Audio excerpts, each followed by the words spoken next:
you already say hi, Kat? No. Okay. Cool. Well, welcome everyone. I'm Kateri, as Lydia said, and this is Kat Zettner, many of you know. And Kat and I have just recently officially decided to make the move to transition into living in Day House and helping start its next chapter. We also just today got back from a week-long road trip of different Catholic workers around the Midwest. And so we wanted to introduce this evening by saying how grateful we are to be stepping into this legacy that Tom has been carrying and holding down at Day House for so long. And that we're really filled with the spirit of this rich tradition that is all over our country and world. We heard so many amazing stories about the Catholic worker this week, some of them involving Tom. So we are just really grateful for his presence here in this community and in the community at large. Thank you, Tom. Okay, all right. Okay, Confessions of an Aging Catholic Worker. I divided this up into three parts. The beginnings, when we started the house in the early years, and then the middle long years, and then finally these last couple years. So there's three sections. And I don't think I'll be too long. So the beginnings. One thing that was interesting to me when some of you have heard this before, but what brought me here was a sense that I was in danger of becoming too comfortable as a parish priest. When I was first ordained, I was in two suburban parishes for 5 years and 4 years, in Warren and Fraser, and they were very happy. I really have friends to this day that are part of those parishes. But something within me just got feeling that I needed to do something, so I just didn't become sort of a functionary as the years went on. And for me, the answer was to get with poor people, that would be the way I could do that. And so I applied to be a pastor of a parish in the city, in the inner city, St. Bridget's in Detroit, Schoolcraft in Wyoming. And it was a wonderful experience for me with African Americans. The parish was basically an African American community. But one thing that surprised me, I did not know, there probably were about 200 families in this parish. But maybe there were and there was a lot of poverty in the neighborhood, but there maybe were only 2 people who were on welfare within the parish. And it just seemed like, at least in my parish, I don't know if that was typical in the whole city, but the African Americans that were Catholics generally had jobs, not great jobs, but they were bus drivers and city employees, sanitation workers, teachers. But they were working. We had very few really poor people as members of the parish. So the only time I was really seeing really poor people would be they'd come to the rectory at the end of the month for a bag of groceries or something like that. And even though there were only 200 families, I was the only priest, and it was hard for me to get out into the neighborhood more. We were very committed to the neighborhood. We had a school, and a lot of people who weren't Catholic came to school. We had a gym, and the Police Athletic League ran programs out of the gym. But I just found it hard. There was always somebody sick who needed to be visited, and somebody and homebound, stuff like that. So I wasn't getting that need fulfilled of being with poor people. So then I had a nun friend actually from California, and at that time, this would have been in the middle 70s, who said, you know, what you're really looking for is the Catholic worker. And sort of the light bulb went on. At that time, there had been no Catholic worker house in Detroit. The original one by the Murphys had been out of commission for a while. Lou had gotten sick and had gone. That was not active. But I said, yeah, that's what I want. And the thing that really, at that time, there were other communities, faith communities going along. Peter Doherty, a priest from Lansing, had started a community called the Abrahamic Community in Lansing. And there was a community in Grand Rapids, Kalamazoo? Battle Creek. Battle Creek, gosh, yeah. Bill was part of a community. It was in Battle Creek. But what drew me to the Catholic worker, and maybe this is just something personal.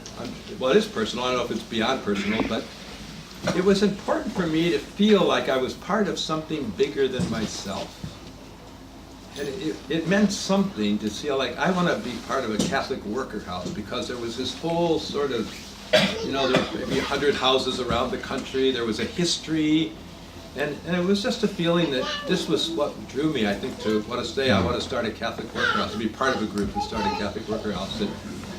It just was important for me to feel like I wanted to be part of something that was bigger than my 3 or 4 people.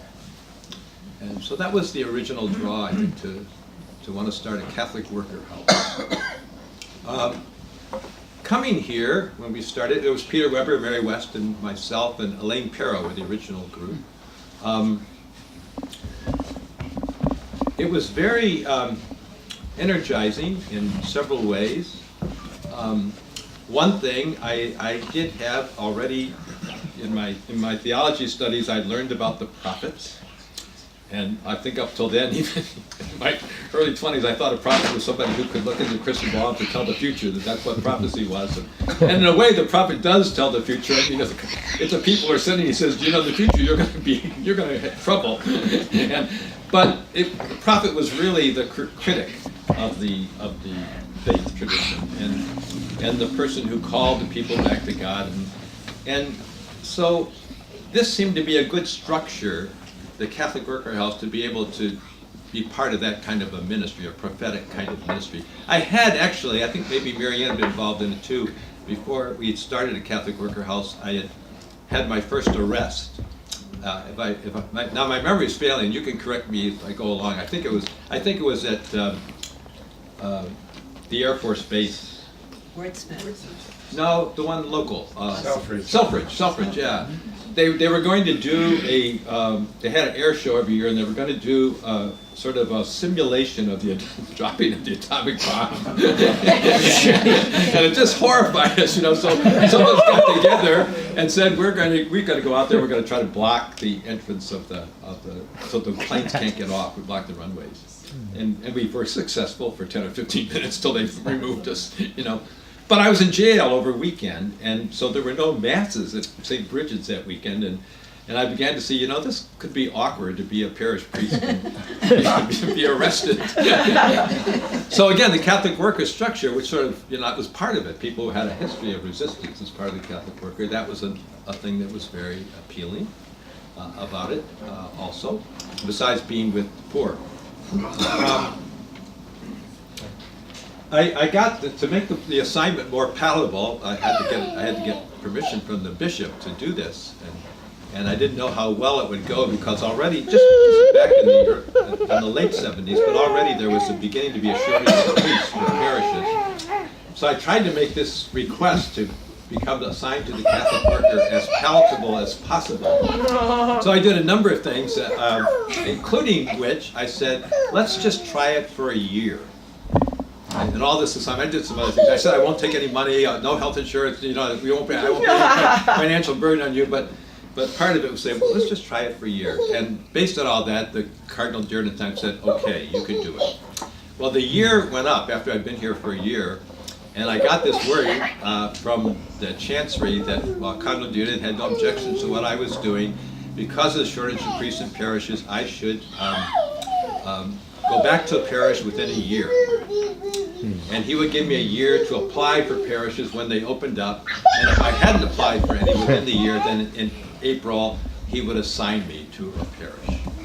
So I had a year. So, and the person who told me all this was Tom Gumbleton. At that time, the diocese was all the auxiliary, he was what you call an auxiliary bishop, an assistant bishop, and all the assistant bishops had regions of the diocese. And Tom had the region of the city. So he was my contact with the cardinal. And he let this be known, you know, that I had to do this. So I did some discernment and everything. But during that year, Cardinal Dearden retired. And there was some months before his successor was named. It turned out to be Edmund Shaka. But when Shaka came in as Bishop of Detroit, Gumbleton never told him about this whole thing. He never told him about the letter or anything like that, so 40 years later, I would call that, not necessarily providential, I think, you know. Don't ask, don't tell. I worked it out. I'd done this discernment with this Jesuit priest who's well known for discernment Walt Farrell. And I come to the conclusion the calling was really not so much to a location, but to a work. And if I could have, be in a parish and take in homeless people in the rectory and be available to go to get out of jail, go to arrest and stuff like that, the parish wouldn't mind, that I would be okay. But it certainly would be easier to do it within a Catholic worker structure. But anyway, I never had to do it because Gumbleton. So I owe Gumbleton a lot. Have you ever talked with him about that? Oh yeah, and I say this quite often, and this is being, I guess, recorded. I don't. It's way beyond it, Nobody's. Can be done. It's too late now. And the early days were very energizing. I remember when I was taking classes. We had a class on marriage counseling, and this person who did the counseling was really insightful. I've used this a lot, but he said there were 3 stages to marriage, and the first stage is the stage of illusion, where all you see is the good about the person, and sooner or later, and the time level varies from time to time, from couple to couple, but sooner or later you reach a stage of disillusion, and all you see is that you're critical of the other person. And that can last for 24 hours or it can last for years, But if you get through that, then you get to the stage of true love. He had these 3 stages, But I've come to see, I think that's maybe true of projects that you begin and stuff like that. And I think it's true of my own history here. But my first years here were the stage of illusion. I came with a lot of energy and was somewhat naive about the whole thing. But it was a great time. Many. It's nice to see young people here. But we were the place back in the late 70s. If you were young and you had a faith base and you were interested in any kind of political joining to your faith and stuff like this, Sunday nights at Day House was the place to be. This was the place to be. I was always the oldest person there. But when we started, I was already close to my 40s, and everybody else was in their 20s, maybe 30s. But it was the meeting place. As it happened, a number of people, and there's a few in the room here, found their partners for life at Sunday nights at Day House. That's right. Show of hands. Here they are. Over here. Wow. This was the place to be. It's so interesting to find so many young people here today. Maybe this will repeat itself. Maybe as Catherine and Katia come here, this again will be the place to be for young people too. Now the people who come on are just really old. But it was really an exciting time in a way, and it was that kind of, just a beginning. It was the beginning of a project, if you will, and it had that sort of character. The first stage of you described as a marriage, where you just see all good in it. It was just fun. It was interesting. It was exciting, and everything compared like that. There was a stage that was followed by a stage of disillusionment, and I think looking back on it, part of that was one part of it was attributed to. I was expecting results. I think maybe that was sort of normal, but so I had this idea in my mind. We were taking in homeless people, and at those days, we would double up people in rooms, and we would have people on our couches overnight, and because we could get somebody in and out of here in 2 weeks. There were what they called welfare hotels around here. The old one over by Roosevelt Park, I forget what its name used to be, but Yorba. no, not Yorba, but maybe it was called the Roosevelt. Yeah. But so somebody could come here on a Monday, we could send them down to social service on Tuesday, they could get a rent form, and there were these apartment buildings that rented the welfare recipient. And we could get them out of here, and we were moving people out and getting furniture for them, going to St. Vincent Paul. It was very, very active, and people were going in and out. But I think in my own mind, I said to myself, what I'm doing is I'm getting rid of homelessness in Detroit one family at a time, or one person at a time. I was really thinking that there would be results. And I was having a small, but nevertheless significant part in getting people out of homelessness. And then, as time went on, but not too long, 6 months later, that person, we spent all this effort and time in getting furniture, moving refrigerators up 2 flights of stairs, 2 flights of to get up to their second floor apartment, stuff like that, you know, they'd be homeless again because of an addiction or whatever else like that, you know. And that was something I really had to work through.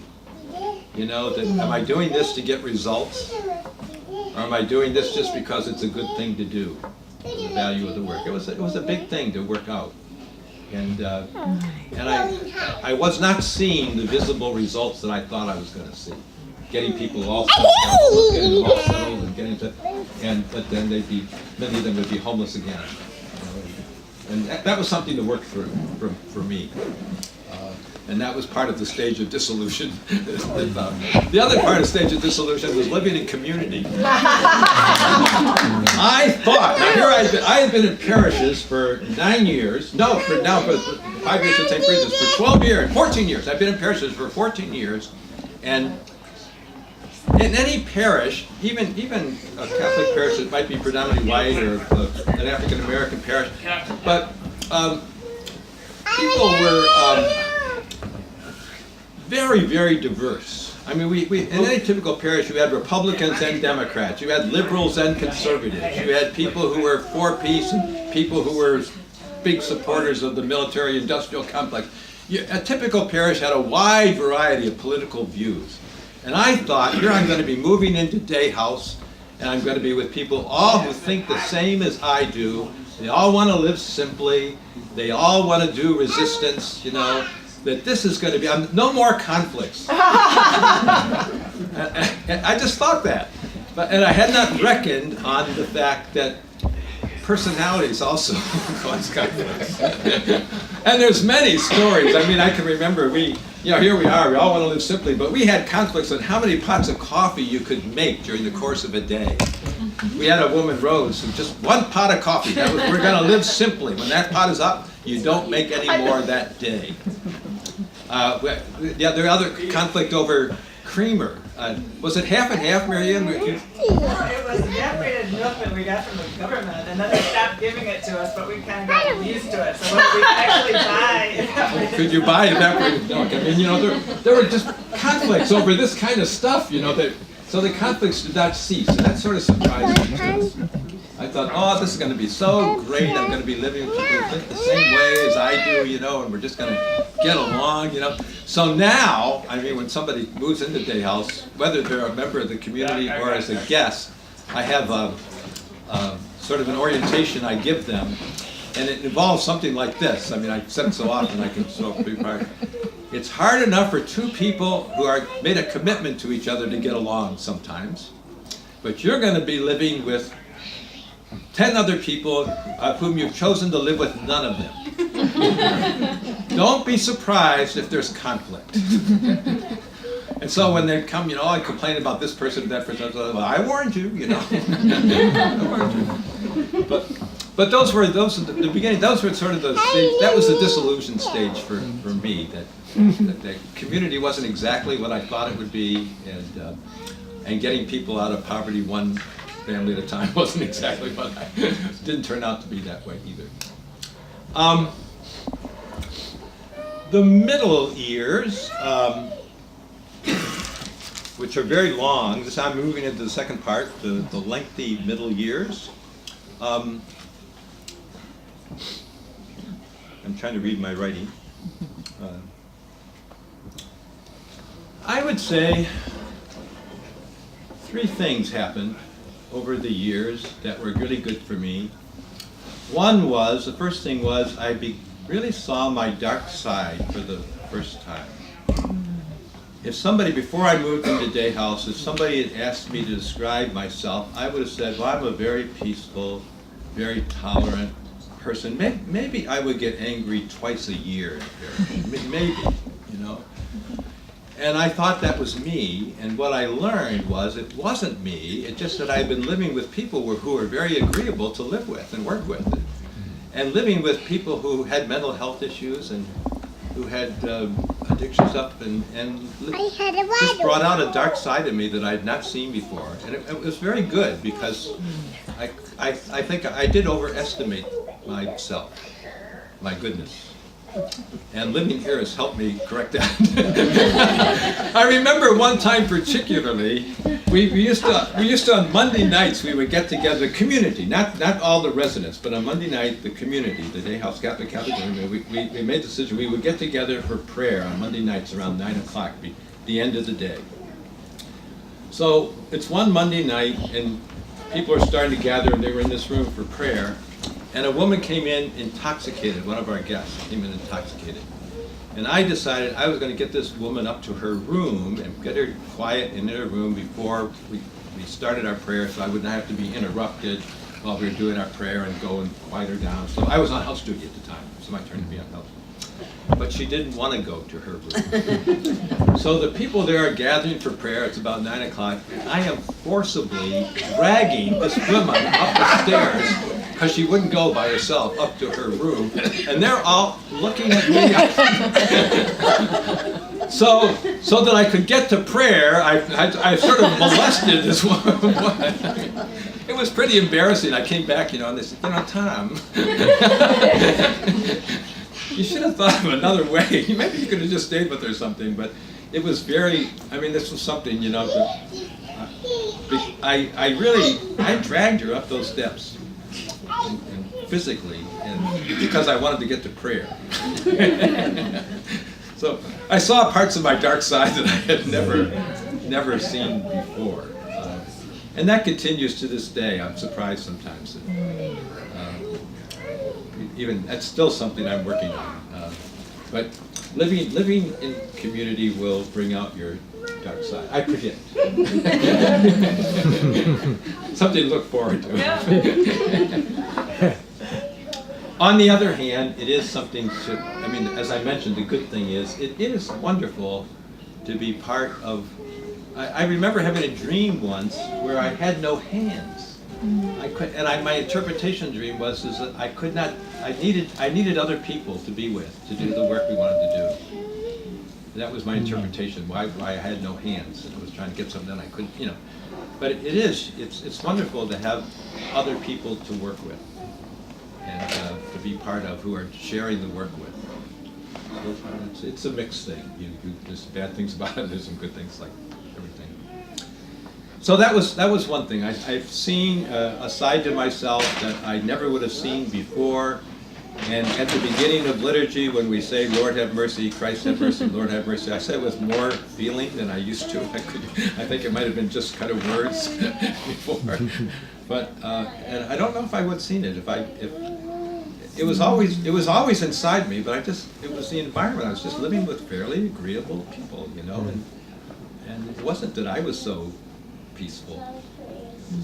But I needed to have this side brought out to me so I could see myself better. The other thing, a second thing that I think that the long periods have done, and maybe this is still something that's going on, but I have seen how privileged I have been in my life. The main privilege, what I mean by that privilege, I mean that so much of my life, so much of the good things that have been given to me have been given to me. I did not earn them. And the thing I think was most important was, and I've only come to realize it again living here, was that I had two parents who loved each other and who loved me. I get emotional about this. I never see anybody who's had two parents who loved each other and loved them. Hardly ever anymore. In the day-to-day life at the soup kitchen here. I don't know when I've seen a person who could say they had two parents who loved each other and who loved me. And I thought it was normal. I thought everybody had it, growing up.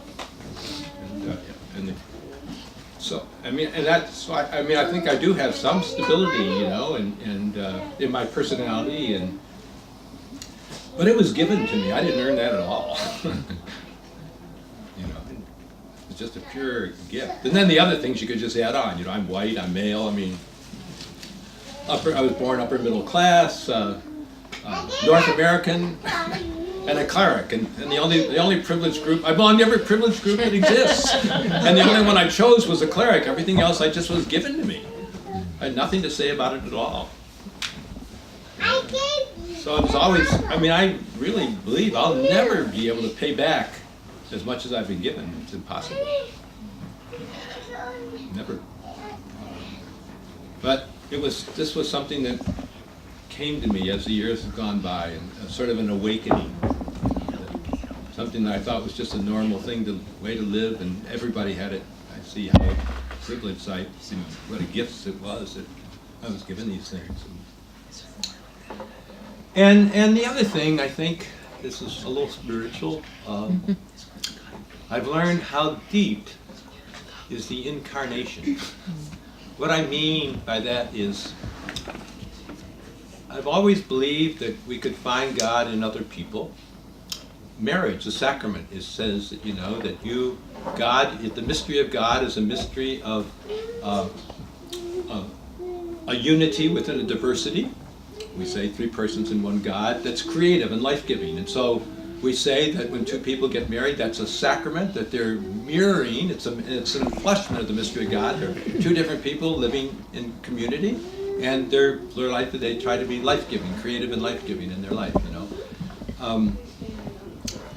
But it's been so I always was able to see God in loving people, in people who were attractive and easy to be with, and generous people, But it's really been an eye-opener to be able to say, and I can see God in a mentally ill person, in an addicted person. You have to look a little more deeply to see the beloved child of God.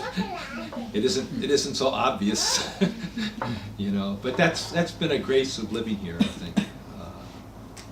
And that's what I mean when I say how deep is the incarnation. That it doesn't just extend to the nice people. God is not just simply in the nice people, the agreeable people, the lovely people, the wonderful people, but God's present in everyone. Maybe we've even gone so far as come to see, thanks to somebody like Mary Oliver, that God's present in all creation as well. So that how deep does the incarnation go? That God is with us, not just beyond us and above us, but with us. So I'm actually getting pretty close to wrapping this up. That's the middle years. Did I want to say? No, that's what I want to say. These last years, it's been really nice. Here I am, as most of you know, I turned 80 last month, and what has dawned on me and clarified in these latter years is how integrated my life is. And what I mean is, when we read the Gospels, Jesus talks about his main message is summarized as the kingdom of God is at hand, and change your way of life and begin to believe this. And the second reading today is our citizenship is in heaven. That was part of the second reading today. But it seems to me that what we're called to do is to try to begin to live now the life of heaven. Start right now. Don't wait till your death. Begin to live right now. The kingdom of God is among you. Change your way of life and begin to live that. And all of Jesus' teachings really are about begin to live now like you will in heaven. Love everybody. Don't just love some. In heaven you'll love everybody. You'll see it. Put your trust in your heavenly Father. It'll be so obvious to you in heaven. Right now it isn't so obvious. Begin to live right now as if you're already in heaven. So, the way that is, when I say my life has come very integrated. So one of the images of heaven is that of a big banquet. So I'm part of running a soup kitchen, a big banquet, beginning to live now the life of heaven. Another image of heaven is the house with many rooms. In my Father's house, there's many rooms. Going to prepare a place for you. Live in a house with many rooms, with all kinds of different people, and begin to live now the life of heaven. One of the big shifts in my lifetime has been a shift in spirituality. Younger people find this hard to believe, but and the classic example of the shift is Thomas Merton. But Merton believed, but when he had his conversion, he thought he should go off and enter, become a Trappist monk, because for him, becoming close to God was leaving the world behind. You leave the world behind. You don't have a relationship with anybody. You don't get caught up in things, but you go off. To find God, you should need to leave everything in the world behind. And then around Vatican II, around the 60s, there was this big major shift in spirituality. It says, no, the way to find God is not to leave people behind or things behind, but to go look more deeply below everything. You'll find God below the surface of everything here. And it had a big effect on all of us who were kind of professional religious. I mean, I think we began to say, when we were in seminary, we were counseled, and I know the women who were in convents too, who were trained, were counseled not to have particular friendships. That was a part of it. You were told that if you want to get close to God, you should not have any particular human friendships. And then there was this huge shift. I think mainly that's a big reason why many of my classmates married and at that time, because there was a shift in spirituality. They thought that to be holy, you should not have any relationships with any other human being and everything. And then there's a shift in, we can love other people. And you're supposed to do it chastely, but you can love other people. And working that out was kind of tricky, as it went along. But I have a wonderful friendship, and it's the life of living. I think in heaven we will have very close relationships. Yeah. I don't think there's be any procreation, at least that's what Jesus said. But we'll have very close friendships and begin to live now that life where you have close friendships without procreation. So that I just feel like everything's kind of come together in my life, and I will be leaving the part of the banquet and the house with many rooms, or at least the house with many rooms in September.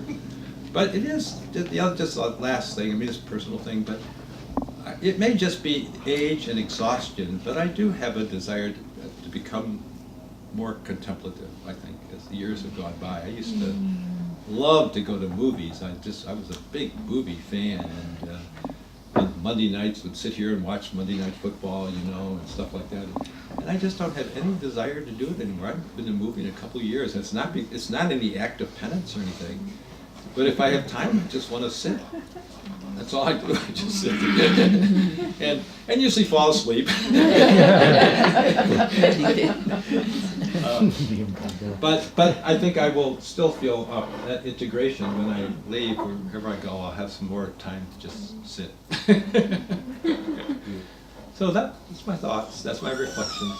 I don't have anything else. Wasn't too long, was it? No, not long enough. I mean, just perfect. Are you open to questions? Mm-hmm. Well, I have a question of, for you personally, what have been places where you've needed to find balance, or were challenges, and how did you find? Well, between the action and the contemplation, early years, I mean, really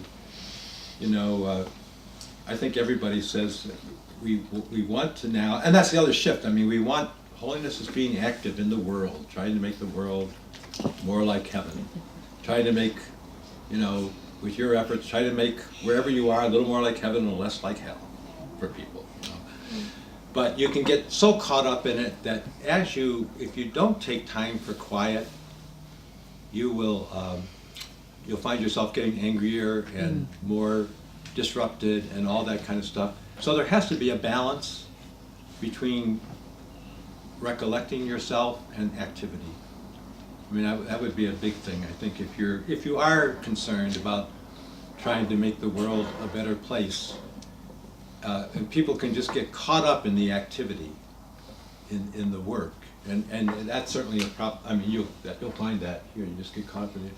But after a while, you may find yourself getting irritated with people and being grouchy and quick-tempered, and snippy and stuff like that. And that will be a sign to you that you should get off, be quiet by yourself for a while, get yourself recentered.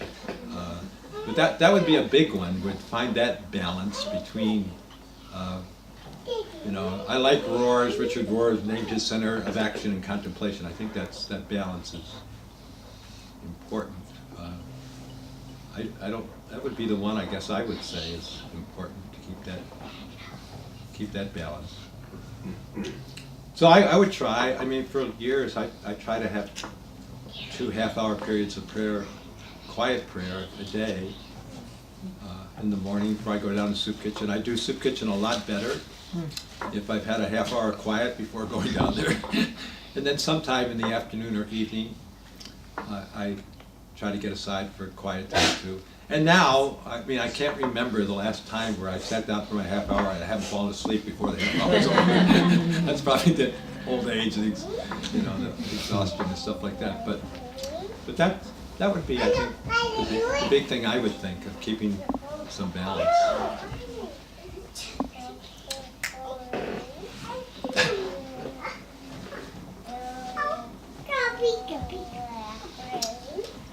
So you've all been struck dumb by my wisdom and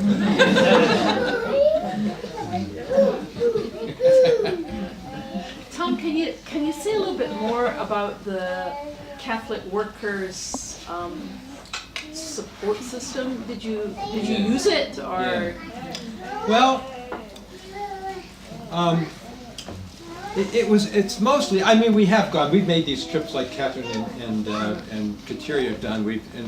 And they were very helpful for us. Even when we first started, the 4 of us made a trip out west and we went all the way to Los Angeles and visited houses, and it was very helpful. I mean, we had practical questions. You know, how should you take a day off? You know, should you share your room with a homeless person, or should you have your own private room? Should you give yourself any monetary allowance? I mean, all sorts of practical questions, and we went out asking, you know, how did you do it? And so there were practical things that way. But to me, it's just a feeling. I like to feel that there are other people doing the same thing I'm doing, and I'm part of this wider group. And even, I guess I'd even expand that. I mean, this is not just Catholic worker, but I remember Bill Stringfellow saying once, he lived with he had a close friend, but he said he never felt lonely because of his belief, his felt belief in the communion of the saints. but I think, you know, things are so bad in the church these days with all the sexual abuse thing, you know, and I know people who have left the church over the sexual abuse thing, but to me it feels good to be part of a group that can list Dorothy Day, Daniel Barrett, Thomas Merton, Julian of Norwich, you know, all who have been part of this wide group. And maybe that's one part of the thing that Jesus experienced on the mountain in today's gospel. You know, he had Moses and Elijah conversing with him about his passage, and maybe he had that feeling too. He might have been tempted to think, I'm going to have to make this trip up to Jerusalem all by myself, and I'm going to be. But I think it might have given a sense that he's part of this wider history of salvation, you know, that people went before him, and that. But I think it's been more a felt thing. I mean, I haven't gone, you know, we don't visit houses. Periodically, people come from other Catholic worker houses and spend time here, and it's always good to. And we read the papers. Yeah. We get their papers, the Catholic worker, and that's important for me to try to keep up on the different Catholic worker papers. But it's something interior. It just makes me feel better to feel I'm part of a wider enterprise. It's not just me doing this all by myself, you know, a little lost. What will you miss most? Well, I don't know, because it hasn't happened yet. I don't know. But I'll have to see. I mean, I don't know if right now I can't think of anything. It's time to go. Can't think of anything. But maybe I will. Maybe I'll be surprised. But I'll be surprised if I miss anything. Could you talk more about, as people came to be a part of the community, not the guests, but people came to be a part of the community, and what you would do to kind of help them to become a part of it, or were there counseling sessions? maybe some people who probably, do you have anything to input if you were lived here for a few years? And what did we do anything when you moved in? No. We didn't do a thing. No. It was just a brief orientation, and you were always available for questions, and you welcomed people. Showed them where stuff was, and decided whether or not you were going to give them a key, and that's about it. I mean, it wasn't. Tom, I have a question. Your stability within this Catholic worker house is pretty amazing, probably almost unique in the Catholic worker movement. Yeah. What sources do you go to, and have you gone to allow that to happen? Did everybody hear that? Yeah. Okay. I think I'm just going to say it's the mystery of vocation. I don't know. I mean, I remember Clem Kern saying something. I don't know if he actually made it up or whether he borrowed it from somebody else, but your calling from God is that point where the cries of the world meet the deep joy of your heart.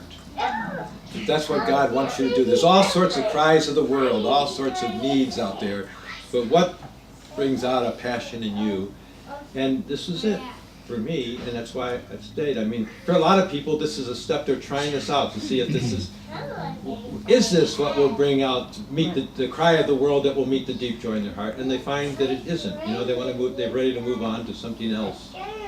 But for me, I think this has always been, I needed to get with poor people. They've been very helpful for me, just that experience of, just as I mentioned, helping me see my dark side, helping me, see how deep the incarnation is, help me to realize my privileged life, and it's still true. I mean, so I think it's just my vocation. I don't know how else to. I don't think I could tell somebody else, if you want to stay here for 40 years, this is what you should do, or that's what you should do, or something like that. And that's not even exactly my question. And your answer is obviously totally appropriate. But I was just also wondering, I mean, do you pray daily? Mm-hmm. But was there any kind of practice that you thought was helpful? Did you find certain books helpful? Did you, or have you? You don't go to mass daily. I mean, there are lots of Catholics who do, and I just wondered. That's all. Well, probably the quiet prayer is helpful, and over my life, different authors have probably been helpful. Dan Berrigan was a huge help. I read everything he wrote in the early years, and this time along, Thich Nhat Hanh was very helpful. His teachings on mindfulness I've got most of his books, I think, Did you read them as a community? No, we always were just on our own. We never, and again, but we had no particular reason for that. Nobody ever wanted to do it, I guess, to have a book study club or something like that. If we had, we would have done it. It was just sort of, we just did what people wanted to do, I think, and I think what community, whatever the resident community at the time wanted to do, we stopped meeting for prayer every Monday because people who were living in community didn't want to do that, and we never got back to it, and it was kind of what people wanted to do. We did at the time, Great. Okay, thanks. You mentioned Dan Berrigan, and I think of him, it's probably more Mary and Peter, because he taught at UDM and for a semester in '76, and I know they took his class, and I feel like he, at least from their participation, was part of seeding Day House. And I wonder, you've talked mostly about the house, I wonder about there's also been to the house a dimension of nonviolent resistance and action campaigns. And, like I said at the beginning, I mean, it was just, I learned about the prophets in scripture study, and this has been the best sort of structure to try to live that out myself. I had not been arrested for a while or done something that I thought would get arrested. And the one time I was arrested, I paid the fine, but I've just felt like the last few years living here alone, I felt like the house might collapse if I was gone for 30 days. It's just, maybe it would have worked out, but I mean, I changed the toilet paper, you know, I do the grocery shopping. I mean, I do 100 different things, and so that has limited my resistance kind of stuff, and maybe that will come back after, maybe we'll see, when I don't have those obligations. But Dan was really a great influence. Of course, he had him here, he showed me, you know, and it was a good example of how to live this kind of a life, I think. But that was also, I mean, that experience. I mean, gee, when I was assigned to this work by the diocese, I needed to have a sacramental component to the assignment. I'm a priest. I've got to have some sort of sacramental component. And I took the jail, the Wayne County Jail. But I think I'm really good at preaching at the jail. But it's because I've been in jail. Yeah. You know, a number of times. I mean, I think I am, and I could just tell. I mean, I mass Sundays with the women, and many times my jail homily is different from my St. Ignatius homily that are used, certainly in the examples. But I just think because I know what it's like somewhat anyway. You know, I've been in jail. I know what it's like. It's been helpful, just practically speaking, from that point of view. And actually, I always laugh about this, but if you went through the seminary formation that we went to when we were younger, it's not a lot different than being in jail. I mean, you know, it's institutional food. It's you're all the same sex. You know, you're all males. And in this case, you know, they don't have intergender jails, stuff like that. It's very structured, your day and stuff like that. The only difference, really, what I always said, if you could do the seminary, you could do jail. The only difference is the conversation is coarser and cruder in jail. But otherwise, it's just like going through the seminary. I mean, in the seminary, we had these dorms, you know, 40 people in a dorm. Well, you had cells too. Later, if you got through the 40 people in a dorm period, that was first and second college, then you could get your own room in third college. Did they read your letters back then too? Did they read your mail? No, they didn't read our mail, I don't think. I don't think they did in the convent. They read stuff read out. your mail. Yeah. But that was helpful. Hey Tom, can I ask you another question? I've never lived at the Catholic Worker House, though I've thought about it both in New York and here. And one of the reasons I've never done it is that I have this feeling that if you live in a Catholic Worker House where you're living with the people you're caring for, you know, like I work with the same population all the time, every day, but then I go home, right? Yeah. So my question is, the reason why I was very reluctant to even think about it is that it feels to me like I would have no space or time for myself. And while I think that maybe I was being selfish, I understood that I would probably burn out real fast if I didn't have that ability to have a safe and sane and controllable space. So do you know what I'm saying? Yeah. So how did you do that? How could does this make sense? I mean, Yeah, I mean, for me though, it was not that hard because I had been a priest in a parish and I lived where I worked. I mean, when I lived in a rectory of a parish, there were always people coming to the door. I mean, I never could say I had to get out of the rectory to make sure I'd have some time I see. just by myself, you know, to escape time. Your bath. When you took a bath. Or take a bath. It was in the bathtub. But so I was sort of used to it, and I could do it. You know, I think again maybe that's a particular part of a vocation, to live where you work. Nowadays, I let it be known that I like to go to the Panera cafes to escape. I think I got $500 in Panera gift cards for Christmas.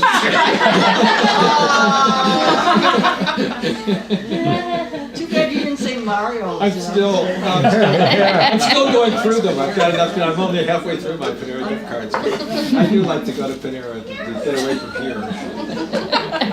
And I do feel more peaceful. I'm more relaxed. Nobody can get to me. Nobody come get And they don't bother you. You can sit there all day. No, you can sit there all day. No waitress is coming up. Are you ready? Do you need anything else? You just can sit there. Yeah. You can. So it is my escape. Good for grading. So I tell people that I like Panera. It beats going to the bar.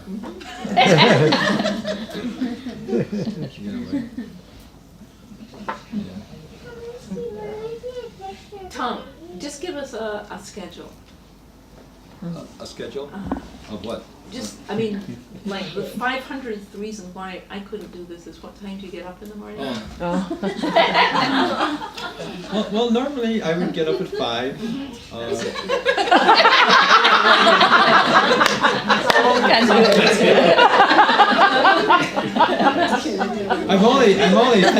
Mary Ann sort of gave me, because I was the only person here at the house and doing more at the house, I only go to the soup kitchen just 3 days a week right now.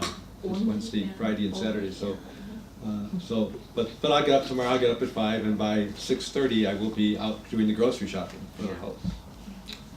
Get back around 9 or 10, then I go to the credit union, get some money, and then I'll do the recycling. And then if I have time, I'll visit somebody who's sick from the parish I have, and then I cook dinner on Mondays, and then we have a house meeting Monday night after that, and then I'm here on house from 7 till 10. And you wonder why you sleep? Huh? You wonder why you fall asleep?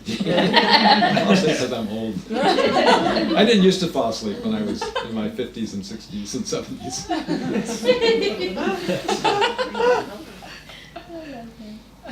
Yeah, but you're always on call to people coming to the Yes, door, right. or you're taking Yeah. people to a doctor Right. appointment, Yeah. The other, talking about this beginning to live heaven now, the other interesting thing I think that's helpful for me,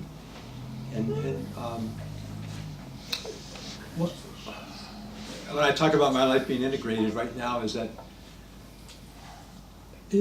when I was 30 and 40 and maybe even 50, and somebody had said, what will it be like when you're 80? That would have seemed almost light years away. Years and years and years away. Such a long time, But now, looking back on, it seems like it just went like that. And I think that's often the experience of older people. So where that helps me, I think, is that if and when I get through a more difficult, I've not been really physically sick now for a long time, but if and when the process of aging takes its toll that way, I think of, Jesus uses the image of death as a birth. And there's possibly when a woman was in labor, she got in the same way, you're in sorrow now, but then you won't see me later and stuff like that. But in some ways, I find it helpful to think that if we pass through death into a fuller life, that part of which is eternal, that looking back, once we get there, looking back, however long our life was and however lengthy the pain was, if there's a long aging illness, it'll seem just like that. In retrospect, and because I've already had that experience looking back. It seems like 40 years and 80 years in life and 40 years here, it's just gone by so quick. But it didn't seem that way when I was, before it came, but in retrospect, but I think always if our faith tells us what is true, that we'll live eternally, then all of us, when we'll look back like this earthly life, however long it was like 9 months in a womb. And the process of aging and dying is just like the passage going through the birth canal, that it'll seem, but being able to think of that right now is helpful to me, and brings me a certain peace, I guess I have to say. Whatever the future brings, it will, and however long it takes it, in retrospect, I will see, because I've already had that experience of retrospect. It will see it wasn't that long. It's kind of quick.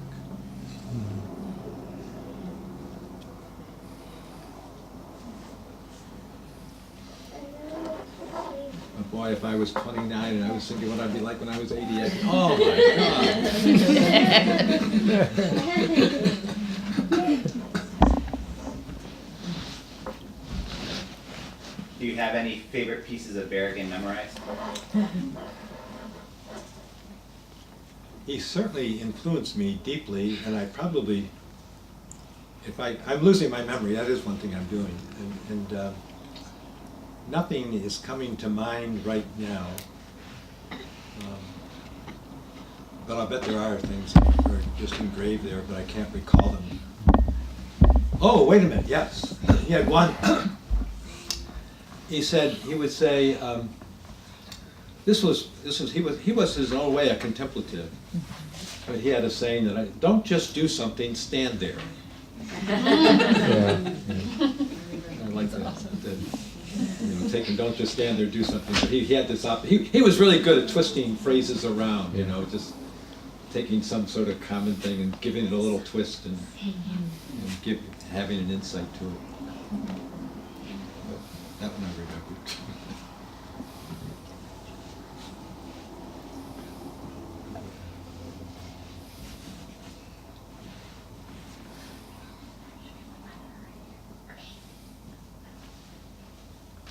So do you have any plans? I don't know where I'm going to be moving to yet. I have put in I have put in an application. There's what's called a senior clergy village, which is a complex of 20 apartments out in Livonia on the grounds of the Felician Sisters and Madonna University and Mary Hospital and Angela Hospice. There's that big complex there. In that complex is a senior retirement village.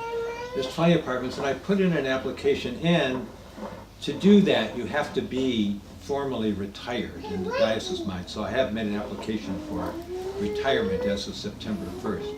I plan to continue coming to the soup kitchen and having my masses, and I told the bishop that I'm indifferent if he wants me, whether or not I would stay at the jail or not. But the diocese does not do well. I'm the only presence at the Wayne County Jail. They have real staff people at Macomb Jail, Oakland County Jail, and I think that's because they think there's more Catholics out that way, I don't know. But they have really nothing at Wayne County, and I don't know I really encourage them he should get a couple deacons at least to really take that, especially as we move into a new jail when they're working all that out, that we should have more of a Catholic presence there than we do now. And I feel equal. Heck, I'm sure I lead the league in First Communions. 30 people are mass, Almost all of them come to communion. Yeah. I think hardly any of them are Catholic. Thank you. Thank you. Thank you. But I don't know why I said that. We'll strike that from the Show record. We'll strike it from the record. Oh, but so anyway, the retirement home, I plan to continue doing everything, but if he wants me not to do the GL, wants to take that away, that would be all right too, because I do 3 other masses. I have a mass, St. Ignatius on Sunday, and I have been coming here, and there's house churches on Saturday night, and I am 80, so I would not mind not having another mass on Sunday.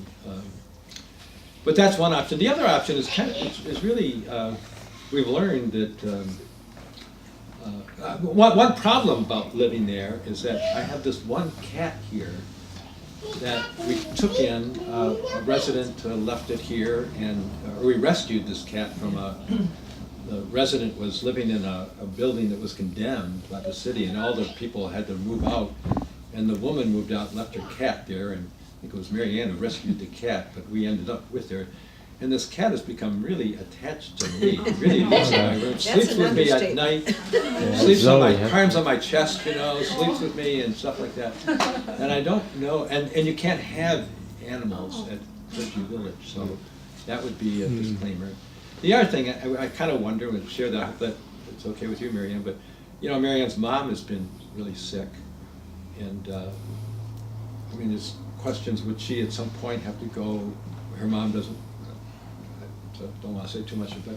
Would she have to leave and spend more time with her mom? And she has 6 cats in her house. Would I? And I understand that Teresa's. I don't know if you know that, but she's thinking of moving out of the. And Did you know Teresa's thinking of moving out? Yes.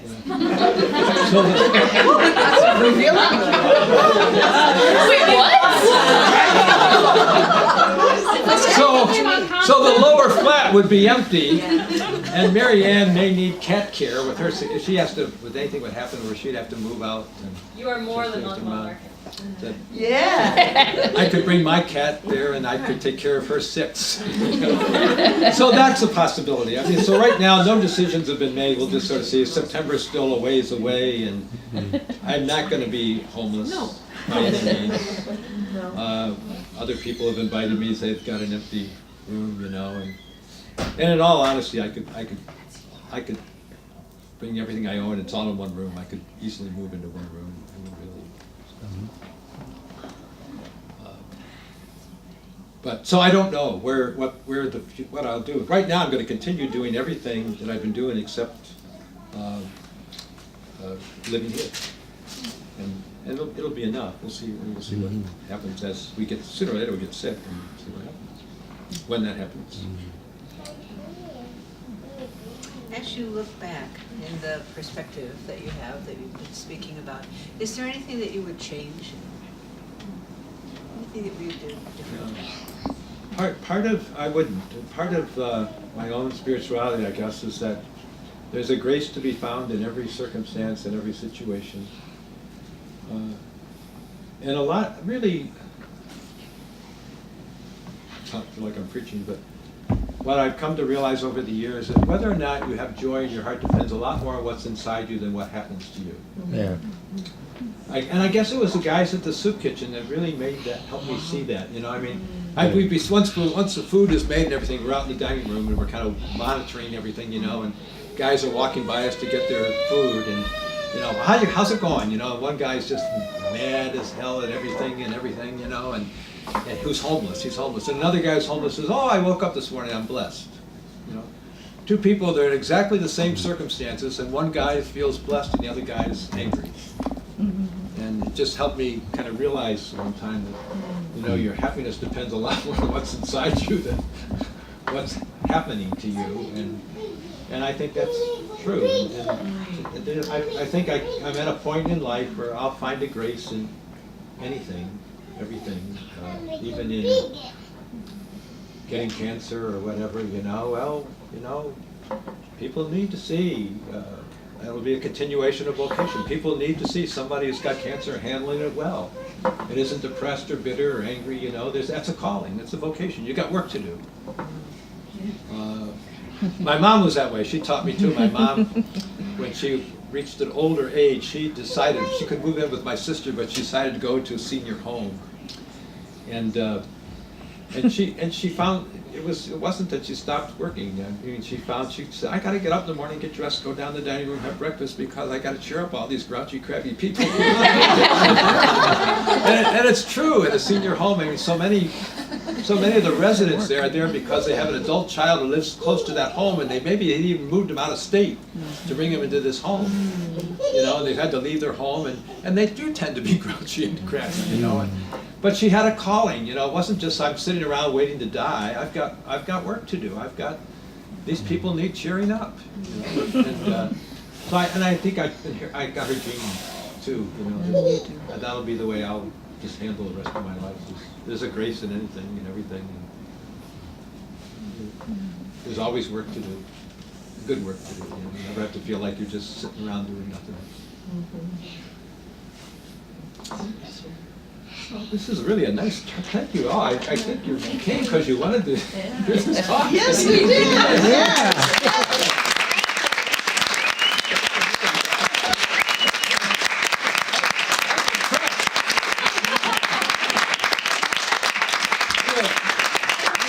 You have significantly inflated my ego. Another story. Yeah, maybe that's the other thing. I mean, I really realize is that, I mean, for years and years you do this thing, and it doesn't seem like anybody's paying any attention at all to what you're doing, you know. But I thought in that article, in that paper, that Yorktown article, I mean, nowadays I get the feeling I come across people, you know, and they really, oh, you're that person, you know, I mean, like that, or even that you reached 80, you know, or something like that. My ego, I really have to watch it. It's really it's, get all this, or all you showing up, you know, you wouldn't have shown up 20 years ago, you know. That, it's just really, oh, it's a high, emotional high. Yay! Well deserved. Well, thank you. Anyway, Well deserved. Thank you. We have been noticed. Yeah.